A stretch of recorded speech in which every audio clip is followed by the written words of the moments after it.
everybody, it is Chrissy and I'm back with my final video for Cleft and Craniofacial Awareness Month. And today I want to talk about some of the complications that come from cleft lip and palate. And the first one is feeding. So babies with cleft lip and palate have a tendency to have trouble feeding. It's related to both the shape of the mouth and also the open palate makes it hard for them to suck from bottles.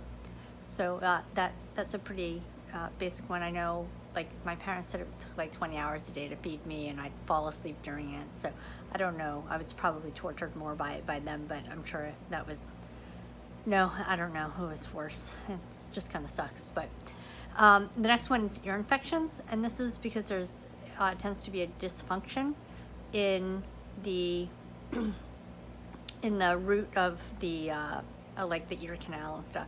So ear infections tend to be very common. I know I had tubes 4 times as a kid, and often what you'll hear about is some minor hearing loss and sometimes more severe hearing loss, but hearing loss is one of those ultimate results of that.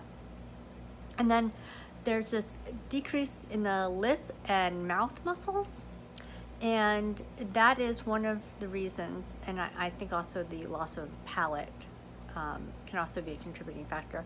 But one of the reasons that kids with cleft lip and palate have trouble with speech, and often, I know I saw a speech therapist, Miss Jill, but that's very common for cleft lip and palate children to see speech therapists. And then the final one is teeth.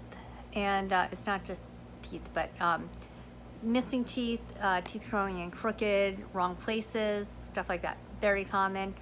A lot of cleft patients will end up having braces and or a lot of other orthodontic work. There's always a lot of challenges around teeth. And finally, it's not necessarily a complication, but it is a sort of a side effect, or there is a need for long-term care for cleft lip and palate. A lot of work is done very early in life, and then in adolescence you see a lot of like braces, and then they like to track patients till about 18 years of age, sometimes longer.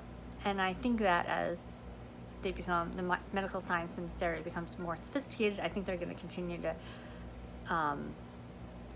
track cleft patients into their 20s, 30s, 40s.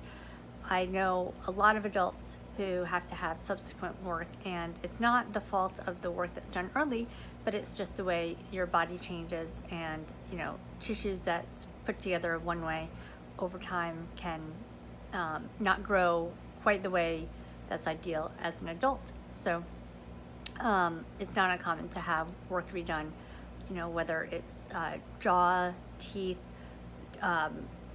bone grafts, nasal reconstruction. There's a lot of different things that I see adults having. So again, not quite a complication, but these are things that cleft lip and palate patients have to work through during the course of their lives, from some of the complications as a kid into some of the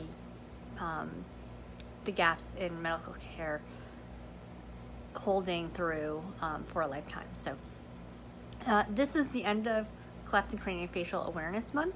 It's July 31st, and I want to thank everybody who's taken time to watch these videos and learn a little bit about cleft lip and palate.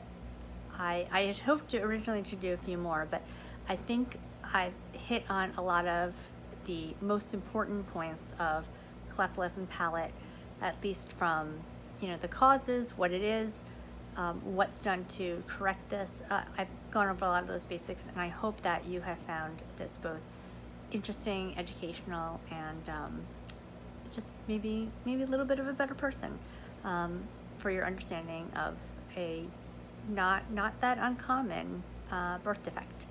So thank you, and hopefully I will see you again next year for some more cleft and craniofacial awareness videos, blog posts, whatever I'm doing in a year. I hope I can bring you more information then. Thanks.